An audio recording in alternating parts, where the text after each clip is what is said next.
Assalamualaikum warahmatullahi wabarakatuh. Di sini kami dari kelompok 9 mata kuliah akuntansi keuangan lanjutan 2 kelas F akan menjelaskan mengenai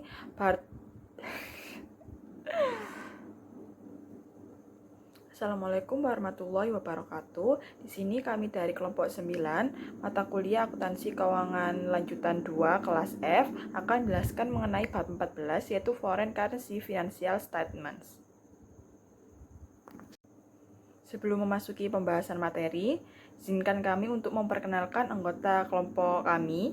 Pertama, saya Intan Dulestari, NPM akhir 226, kemudian ada Marta Uli PR Manurung, NPM akhir 203, ada Anastasia Sindika Putri, NPM akhir 207, ada Abel Dwi Pratiwi, NPM akhir 229, dan Gadis Junita Pratiwi, NPM akhir 272.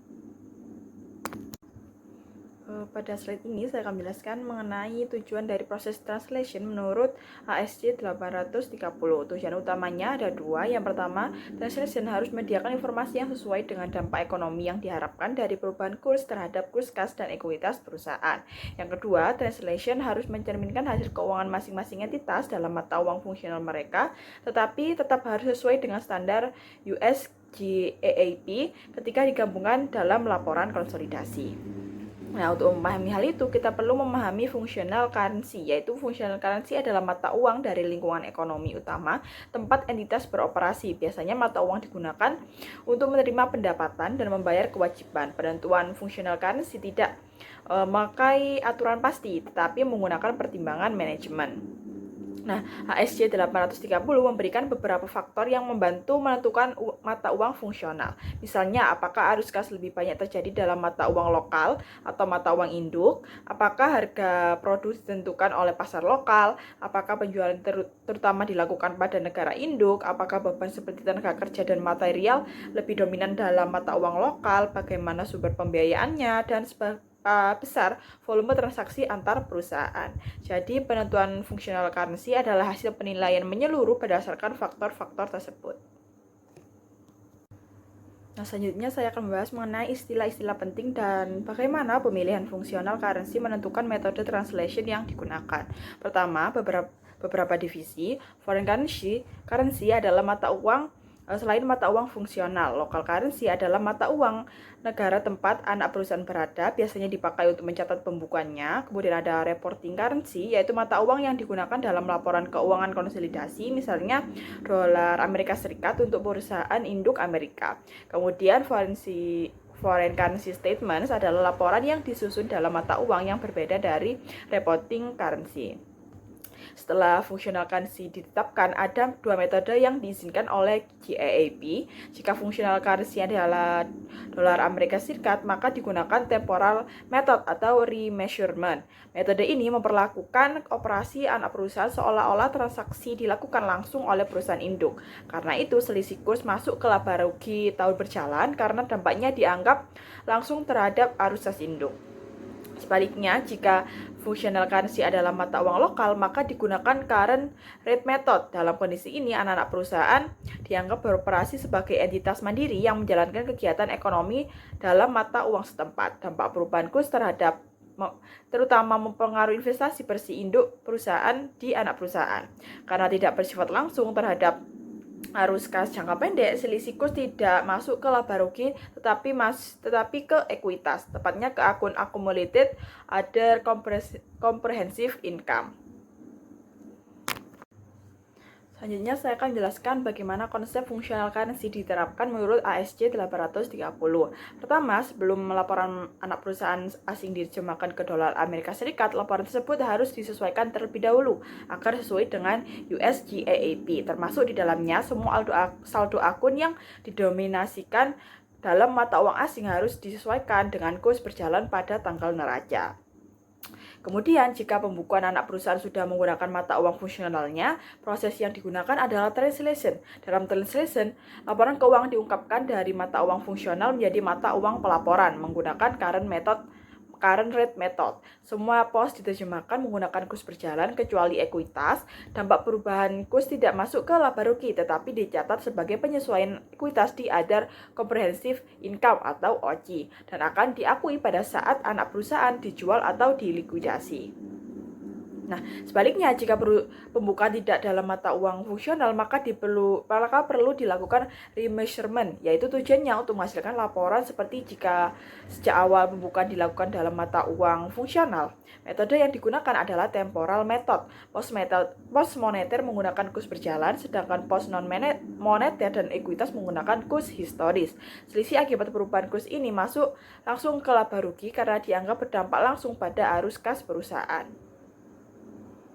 Selanjutnya saya akan menjelaskan bagaimana perlakuan akuntansi terhadap laporan keuangan anak perusahaan luar negeri. Dalam hari ini, Regal Corporation yaitu anak perusahaan Patriot Corporation dari Amerika Serikat.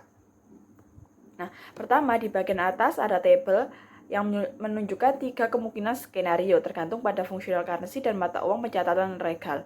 Functional currency ini penting karena menentukan apakah laporan perlu diterjemahkan atau translation, diukur atau remeasurement atau keduanya. Untuk case 1, Regal mencatat buku dalam pound sterling dan functional currency-nya juga pound sterling. Karena functional currency adalah sudah sama dengan laporan dengan mata uang pencatatan, maka tidak perlu ada remeasurement yang dilakukan, hanya translasi ke dolar Amerika Serikat menggunakan current rate method. Aset dan liabilitas diterjemahkan menggunakan kurs akhir periode, sedangkan pendapatan dan beban memakai rata-rata tertimbang. Selisih translasi tidak masuk ke laba rugi, tetapi masuk ke other comprehensive income atau OCI. Lalu ada case kedua, pencatatannya tetap dalam pound sterling, tetapi functional currency-nya adalah dolar Amerika Serikat. Dalam kondisi ini, laporan harus di-remeasure terlebih dahulu ke dolar sebagai functional currency. Proses remeasurement ini menggunakan kurs historis untuk item non-moneter dan kurs kini untuk item moneter. Selisih yang muncul dari remeasurement dilaporkan sebagai laba atau rugi karena berpengaruh langsung pada arus kas perusahaan. Selain itu, tidak perlu lagi ada translasi karena functional currency sudah dolar. Nah, terakhir, case ketiga, Regal mencatat buku dalam pound sterling tetapi functional currency-nya yaitu euro. Misalkan jika Regal adalah holding company untuk operasi di Prancis, maka prosesnya ada 2 tahap. Pertama, di remeasure ke euro dan selisihnya masuk ke laba rugi. Lalu dari euro diterjemahkan ke dolar Amerika Serikat menggunakan current rate method. Selisih translasi terhadap tahap kedua masuk ke OCI, bukan ke laba rugi. Nah, pada slide ini saya akan menjelaskan mengenai intercompany foreign currency transaction, yaitu transaksi antar perusahaan yang bisa menimbulkan selisih kurs. Intinya, suatu transaksi antar perusahaan dianggap sebagai transaksi mata uang asing kalau menghasilkan piutang atau utang dalam mata uang yang berbeda dari functional currency masing-masing entitas. Dalam kondisi biasa, selisih kurs dari transaksi ini akan masuk ke laporan laba rugi sebagai exchange gains atau losses. Namun ada pengecualian. Jika saldo antar perusahaan tersebut bersifat investasi jangka panjang dan tidak akan diselesaikan dalam waktu dekat, selisih kursnya tidak masuk ke laba rugi tetapi dicatat sebagai penyesuaian ekuitas melalui other comprehensive income atau OCI. Selanjutnya, ketika transaksi perlu dianalisis apakah itu merupakan transaksi mata uang asing bagi subsidiari, bagi induk, bagi keduanya, atau justru bukan untuk keduanya. Contoh yang digunakan adalah ketika perusahaan induk di Amerika Serikat meminjam dana dari subsidiari di Inggris. Tampaknya tergantung fungsional currency subsidiari, apakah pound atau dolar. Nah, tabel yang ditampilkan ini menunjukkan 4 skenario yang membedakan apakah subsidiari atau induk mengalami transaksi mata uang asing. Dari tabel dapat dilihat bahwa kasus yang benar-benar mempengaruhi consolidated income adalah ketika functional currency subsidiari adalah mata uang lokalnya. Baik, selanjutnya ini membahas terkait foreign entity in highly inflationary economy atau entitas asing yang beroperasi di negara dengan tingkat inflasi tinggi. Nah, dalam ekonomi yang sangat inflasi, mata uang lokal merosot tajam, di mana mengakibatkan kenaikan harga barang dan jasa. Umumnya, mata uang tersebut juga melemah terhadap mata uang lain. Kurangnya unit pengukuran yang stabil menimbulkan masalah khusus untuk mengkonversi laporan mata uang asing ke dalam dolar Amerika Serikat. Nah, di sini itu Dewan Standar Akuntansi Keuangan (FASB) mengakui bahwa metode translasi nilai tukar berjalan akan menimbulkan masalah bagi entitas asing yang beroperasi di negara-negara dengan tingkat inflasi yang tinggi. Laporan keuangan yang disesuaikan dengan tingkat harga bukanlah laporan keuangan dasar menurut GAAP, sehingga FASB menetapkan alternatif praktis, di mana ingatlah bahwa inflasi merupakan penentu utama nilai tukar. Jadi untuk mencerminkan dampak hyperinflasi dalam laporan keuangan konsolidasi, mata uang pelaporan dalam dolar Amerika Serikat digunakan untuk mengukur ulang laporan keuangan entitas asing di negara-negara dengan inflasi yang tinggi. Keuntungan dan kerugian selisih kurs dari pengukuran ulang laporan keuangan entitas asing diakui dalam laba rugi periode tersebut, sehingga mencerminkan dampak hiperinflasi pada entitas konsolidasi. Next. Nah, selanjutnya itu ada business combination. Nah, aset dan liabilitas entitas asing diterjemahkan ke dalam diakui sebagai dolar Amerika Serikat menggunakan nilai tukar terkini yang berlaku pada tanggal penggabungannya bisnis mereka. Nah, aset dan liabilitas yang dapat diidentifikasi dari operasi luar negeri disesuaikan dengan nilai wajar mata uang lokal dan dijabarkan pada nilai tukar yang berlaku pada tanggal kombinasi bisnis. Jadi, setiap perbedaan antara nilai wajar investasi dan aset bersih yang dikonversi yang diperoleh dicatat sebagai niat baik, goodwill, atau pembelian rumah murah, seperti yang dipersyaratkan oleh GAAP. Nah, ini ada dua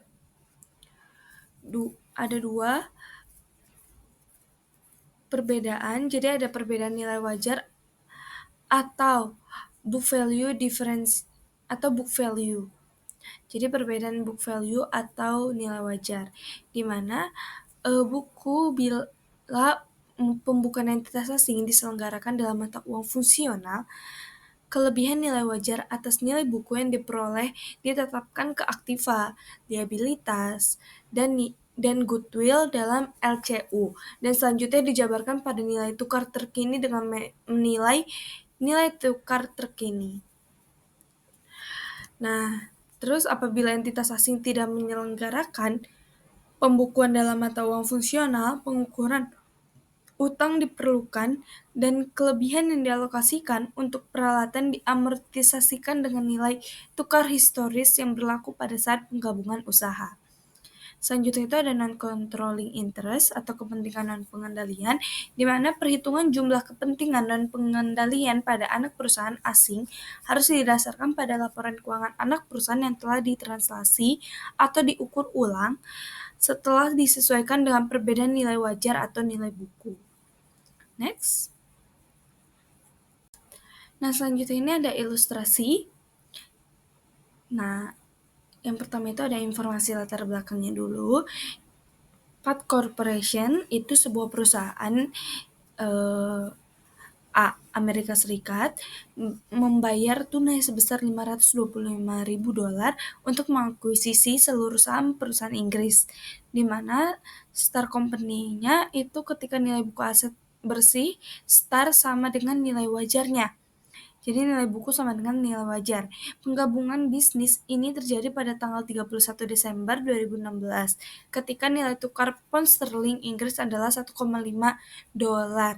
Jadi aset dan ekuitas Star pada saat akuisisi pada tanggal 31 Desember 2016 adalah sebagai berikut, di mana total asetnya itu 380.000 pound sterling, terus total ekuitasnya itu sebesar 380.000 pound sterling untuk British pounds. Untuk Jika ke dolarin, dia 570.000 pound sterling dolar dan 570.000 untuk ekuitas juga. Dia balance. Nah, selama tahun 2017 nilai tukar pound sterling Inggris melemah terhadap dolar Amerika Serikat sehingga nilai tukar akhir tahun menjadi 1,4. Nilai tukar rata-rata untuk tahun 2017 adalah 1,45, di mana Star membayar dividen sebesar 30.000 pound sterling pada tanggal 1 Desember 2017, ketika nilai tukar mencapai 1,42 per pound sterling Inggris. Nah, yang dilakukan transaksi antar perusahaannya yaitu satu-satunya transaksi antar perusahaan kedua firma adalah uang muka tanpa bunga sebesar 84.000 dolar atau sebesar 56.000 pound sterling oleh Star kepada Pat yang terjadi pada tanggal 4 Januari ketika nilai tukar masih 1,5. Uang muka tersebut denominasi dalam dolar Amerika Serikat dengan asumsi bahwa mata uang fungsional Star ditentukan menjadi pound sterling. Nah, uang muka kepada Pat merupakan transaksi mata uang asing dari sudut pandang Star tetapi tidak bagi Pat karena nilainya dalam dolar. Nah, Star menyesuaikan uang muka ke akun Pat pada akhir tahun 2017 untuk mencerminkan nilai tukar saat ini sebesar 1,4 dolar. Terus, Star juga mencatat keuntungan selisih kurs karena tidak ada bukti bahwa uang muka tersebut bersifat investasi jangka panjang. Maka jurnal pembukuan Star adalah sebagai berikut, di mana ada advance to Pat, itu sebesar 4.000 dan exchange gain sebesar 4.000 di mana itu didapat dari 84.000 per 1,4 karena kan pada tahun 2017 itu turun menjadi 1,4. Nah, dikurangi dengan 56.000 pound sterling per book. Maka hasilnya itu 4.000 pound sterling.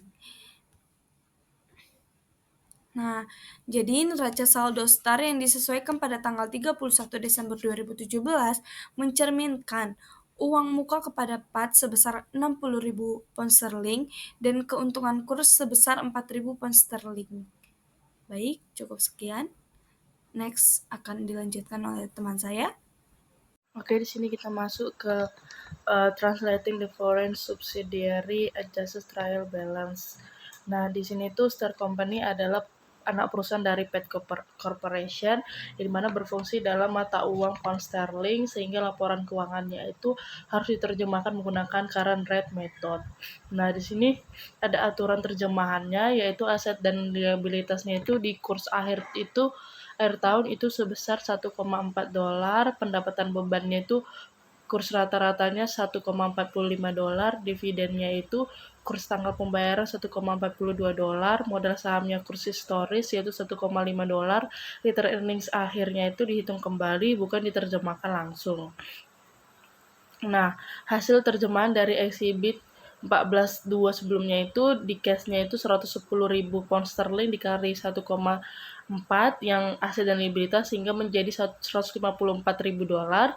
Dividennya itu 30.000 pound sterling dikalikan 1,42 dolar dari kurs dividen ya pada tanggal pembayaran sehingga menjadi 42.600 dan excess gain-nya itu 4.000 pound sterling dikali 1,45 sama dengan 5.800 dolar. Nah, setelah semua akun diterjemahkan dan ditotal akan muncul selisih itu berupa equity adjustment from translation yaitu 28.600 dolar yang dimana di sini rugi ya. Nah, angka 28.600 ini dolar inilah yang akan masuk ke AOCI bukan ke laba rugi. Nah, kemudian di sini kita masuk ke parent accounting under the equity method dan translation gain or loss. Yang mana setelah trial balance start diterjemahkan, Pat Corporation mencatat investasi menggunakan equity method. Nah, dalam file berisi 3 jurnal utama serta perhitungan saldo akhir investasi. Nah, semuanya ini nanti langsung terkait perubahan kurs dan equity method. Yang pertama itu ada jurnal penerimaan dividen, di mana dividen STAR itu tadi sebesar 30.000 pound sterling dikali 1,42 dolar, sehingga menjadi 42.600 dolar. Nah, di sini jurnalnya kas diterima di debit, dan di kredit yaitu investasi di STAR yaitu 42.600.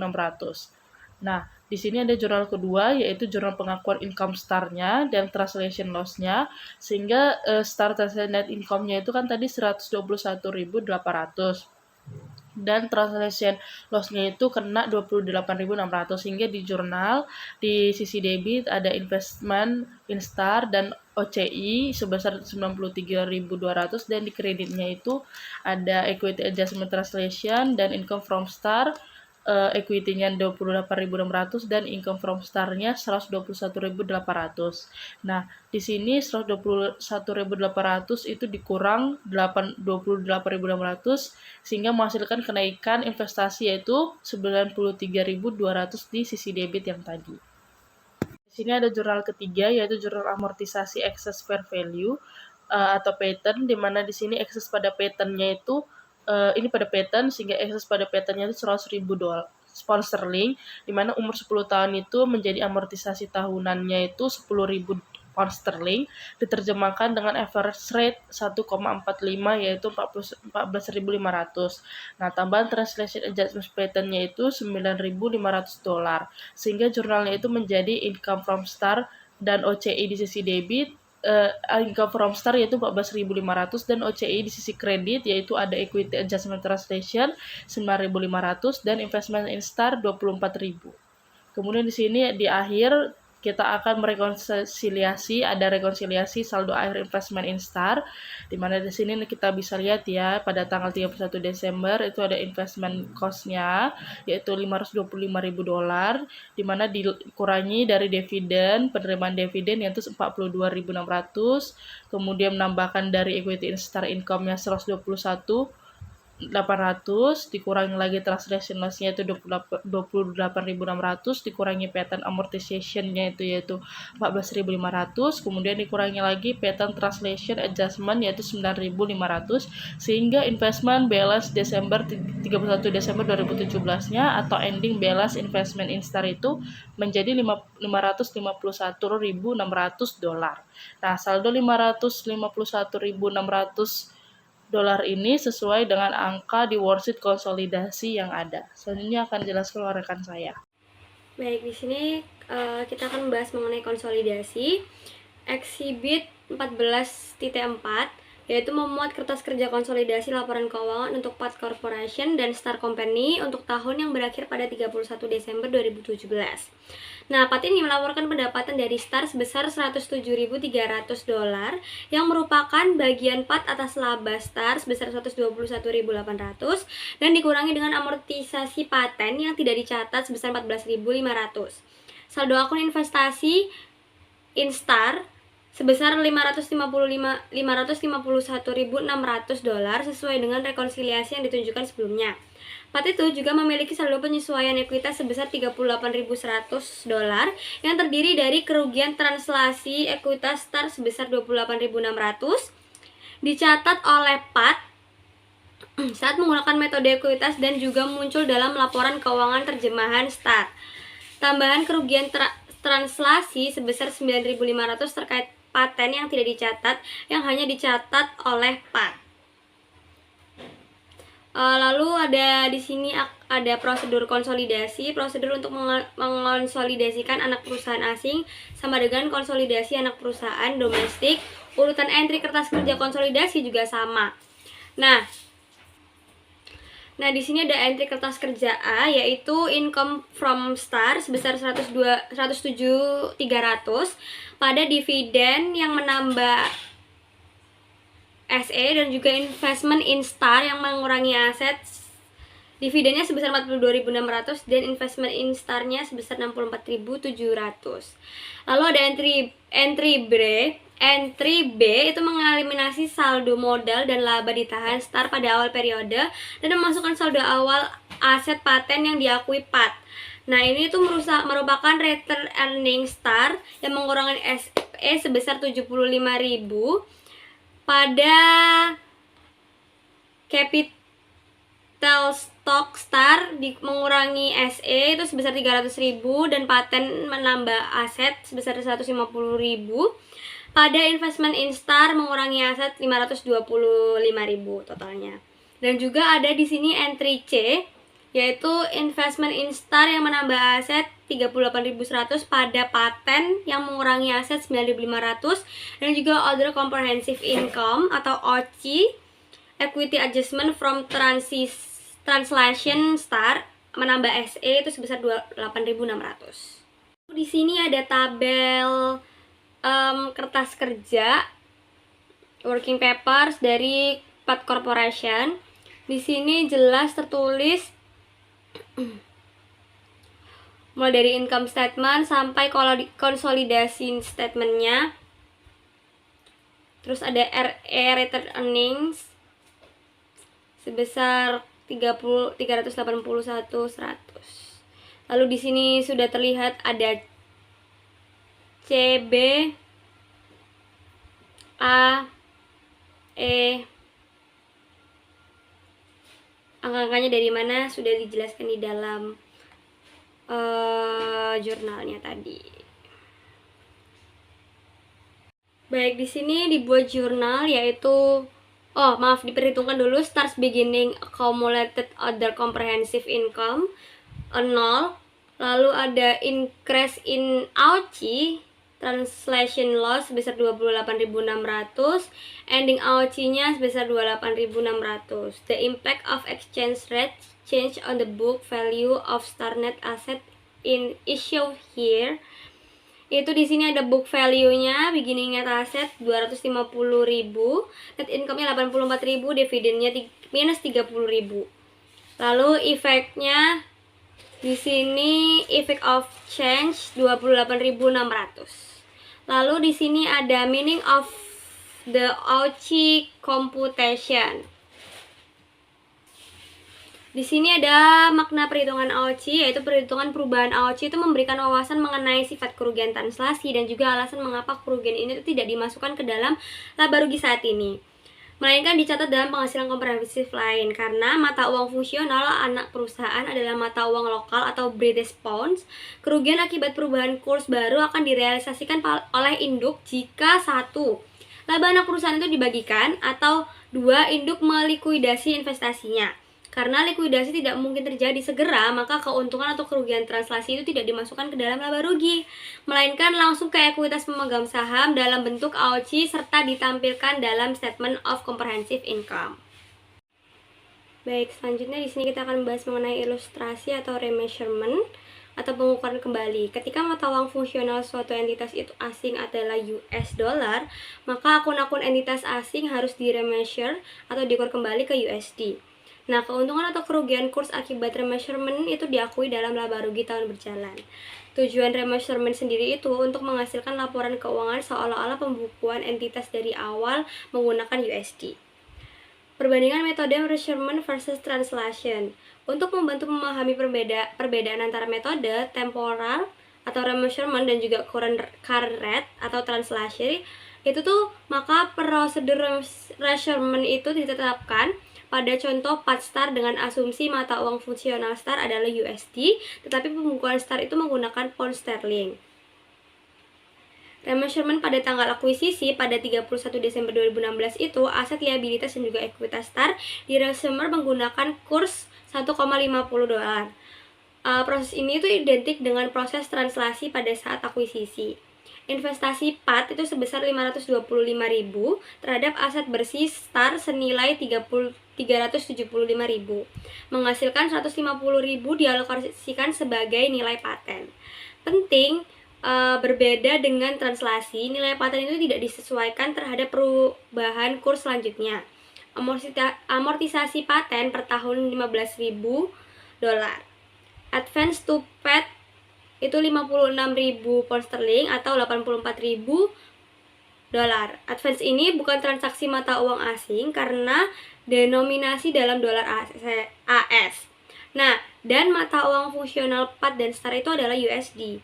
Maka STAR itu tidak menyesuaikan nilainya menjadi 60.000 pound sterling dan tidak mengakui keuntungan kurs 4.000 pound sterling. Sebaliknya, Advance itu di-remeasure menggunakan nilai dolar buku PAT sebesar 84.000 dolar. Selanjutnya di sini adalah perhitungan COGS dan persediaan dalam reserment. Nah, COGS dan persediaan akhir itu dihitung dengan asumsi STAR menggunakan metode FIFO dan juga persediaan akhir dibeli pada 1 Desember 2017 ketika kursnya ini sebesar 1,42 dolar. Nah, di sini juga ada perhitungannya mengenai item persediaan pembelian 2017, barang tersedia untuk dijual dan juga persediaan akhirnya. Mulai dari dalam pound sterling, kurs dan juga dolarnya sudah tersedia di dalam tabel.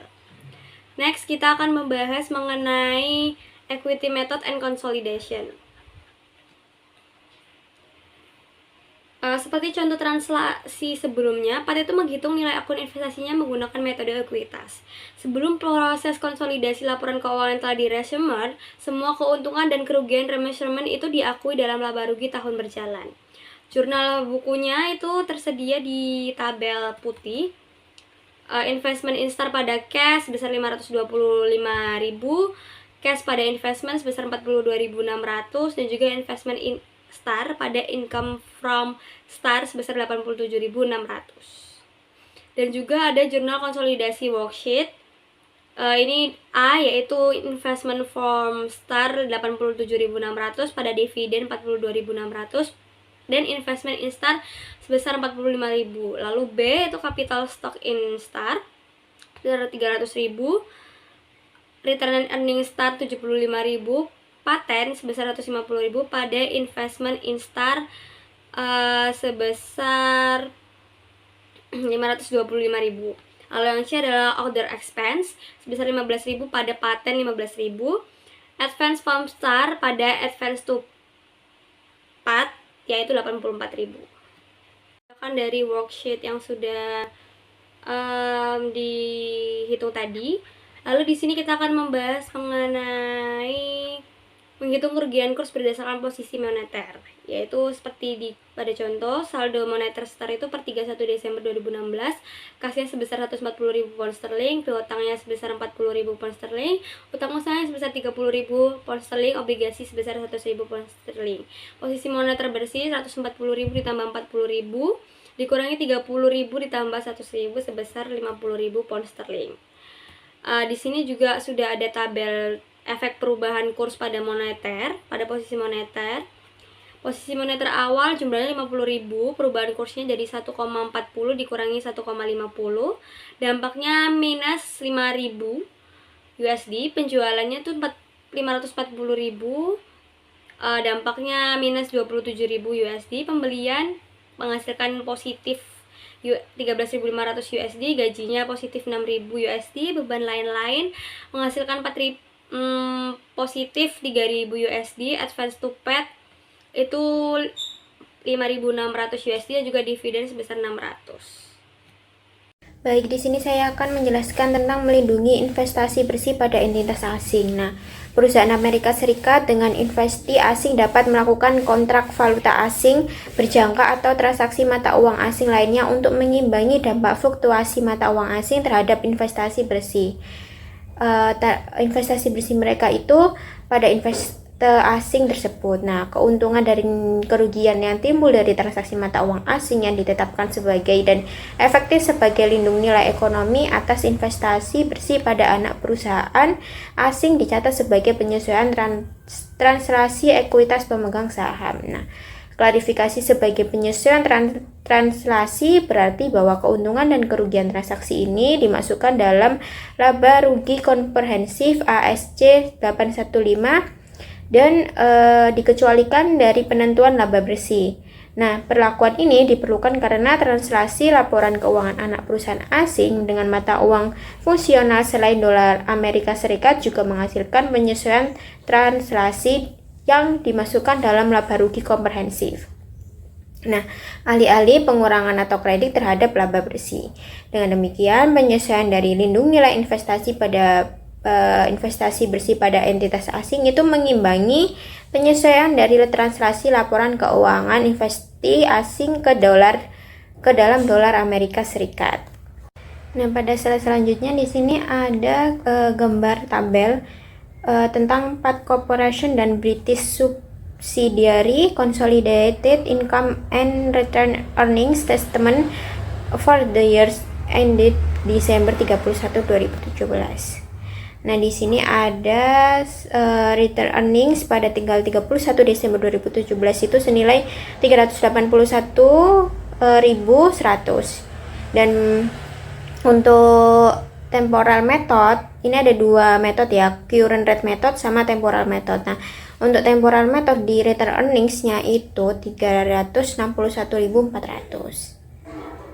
Nah, di sini juga ada tentang 4 corporation and British subsidiary consolidated balance sheet pada 31 Desember 2017. Nah, bisa dilihat bahwa di sini total aset dan sama dengan total liabilitas dan ekuitasnya. Dan senilai untuk current rate metodenya itu 1.725.600 dolar ya ini. Lalu untuk temporal metodenya itu 1.744.000 dolar. Sama halnya dari total liabilitas dan ekuitas. Nah, selanjutnya di sini akan ada ilustrasi, ada soal-soal. Nah, ilustrasinya itu untuk mengilustrasikan lindung nilai atas investasi neto entitas asing. Kita asumsikan bahwa PIN sebuah perusahaan Amerika Serikat memiliki 100% investasi ekuitas di perusahaan Inggris. BEN yang diakuisisi pada nilai buku yang sama dengan nilai wajar. Nah, mata uang fungsional BEN adalah pound sterling. Nah, aset dan liabilitas investasi saling lindung nilai sehingga hanya aset neto yang terpapar risiko fluktuasi nilai tukar. Nah, untuk melindungi eksposur mata uang asing, penyesuaian translasi dari transaksi lindung nilai harus bergerak berlawanan arah dengan penyesuaian translasi dari aset neto investasi. Nah, dengan demikian, PIN itu meminjam pound translink untuk melindungi investasi ekuitasnya. Kerugian translasi atas investasi ekuitas akan sepenuhnya atau sebagian diimbangi oleh keuangan translasi atas pinjaman dan sebaliknya. Nah, saldo dalam akun investasi PIN di BEN pada tanggal 31 Desember 2016 itu adalah 1.280.000 dolar. 100% dari 800 pound milik PEN dikalikan dengan nilai tukar akhir tahun saat ini sebesar 1,60 dolar. Nah, pada tanggal ini, PIN itu tidak memiliki saldo penyesuaian translasi relatif terhadap investasi di BEN.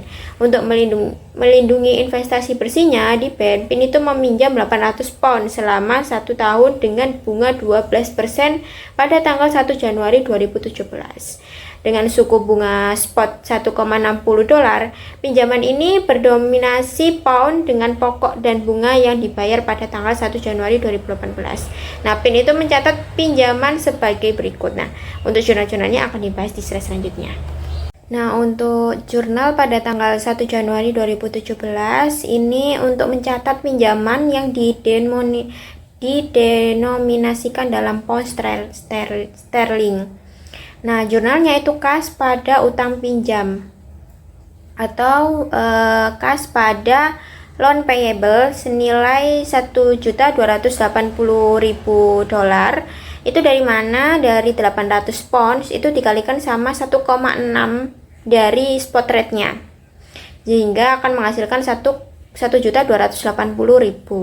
Nah, untuk 1 November 2017 itu BEN kan menyatakan membayar dividen sebesar 40.000 pounds. Nah, PIN itu mencatat penerima dividen pada tanggal tersebut menggunakan kurs spot itu 1,75 dolar. Nah, jurnalnya gimana? Untuk itu jurnalnya kas pada investment in BEN itu senilai 70.000 dolar. Nah, ini itu dari mana? Dari 40.000 pounds itu kalikan sama spot rate-nya, yaitu 1,75 dolar. Jadi hasilnya nanti 70.000. Nah, ini itu untuk mencatat penerimaan dividen dari BAN ya. Nah, untuk tahun 2017 BAN itu kan melaporkan laba bersih sebesar 160.000 pounds. Nilai tukar rata-rata tertimbang untuk translasi pos pendapatan dan pada beban untuk tahun tersebut itu adalah 1,70 dolar. Dan nilai tukar saat ini itu per 31 Desember itu 2017 adalah 1,80 dolar.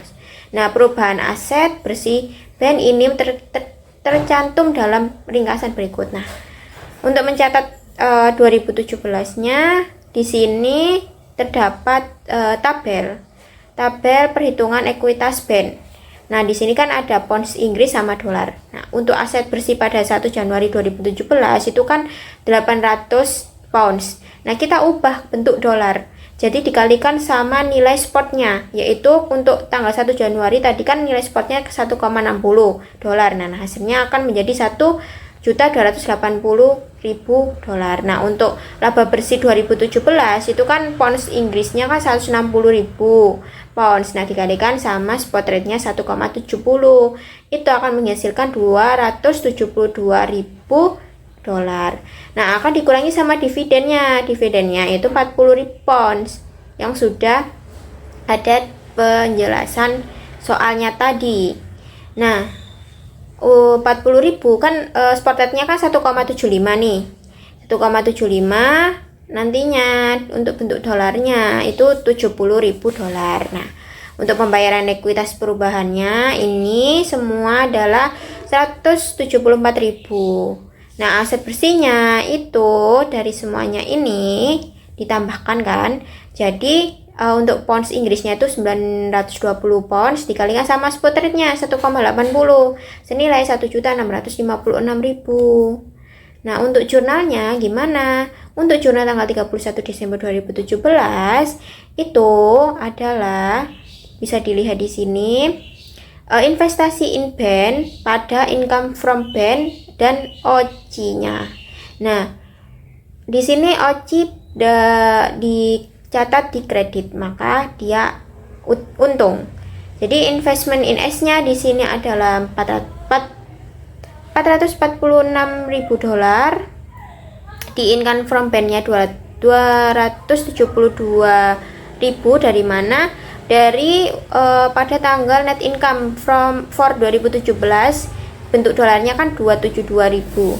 Jadi di sini dicatat 272.000 dolar. Dan OCI-nya itu senilai 174.000 dolar. Itu dari mana? Dari equity adjustment change yang kita hitung tadi.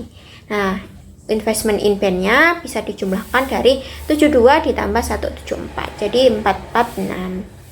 Nah, ini tujuannya untuk apa? Untuk mencatat 100% bagian laba BAN kan 160.000 dikalikan kurs rata-ratanya 1,70. Nah, dan mencatat 100% bagian penyesuaian translasi. Nah, untuk selanjutnya di sini ada penyesuaian utang dan investasi ke kurs akhir tahun 31 Desember 2017. Nah, penyesuaian atau pinjaman kenaikan kurs dari 1,60 ke 180 ini adalah jurnalnya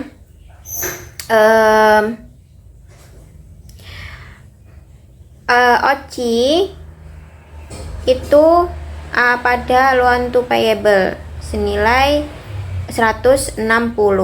Nah, cara menghitungnya gimana? Cara menghitungnya itu 800 pounds itu dikalikan sama dalam kurung dulu 1,80 itu ke 160. Jadi hasilnya 160.000 dolar.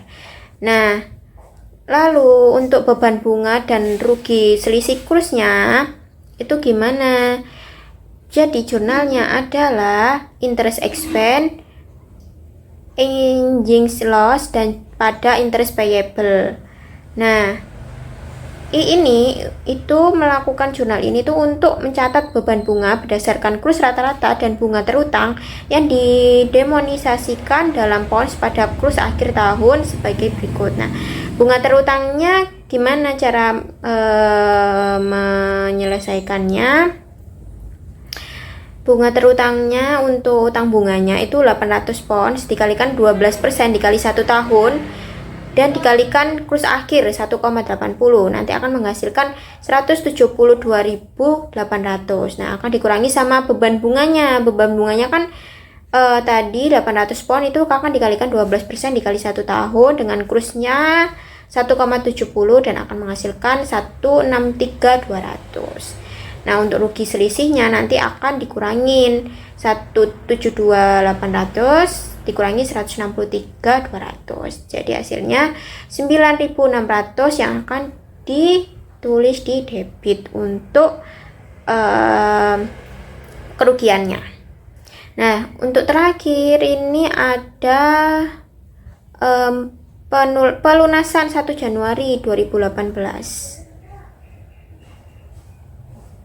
Nantinya akan dibahas di slide selanjutnya. Untuk pelunasan 1 Januari 2018 itu jurnalnya gimana? Jurnalnya itu adalah interest payable, loan payable, dan pada cash. Nah, ini itu digunakan mencatat pelunasan pinjaman dan bunga yang didenominasikan dalam pound sterling ketika kurs spot itu adalah 1,80.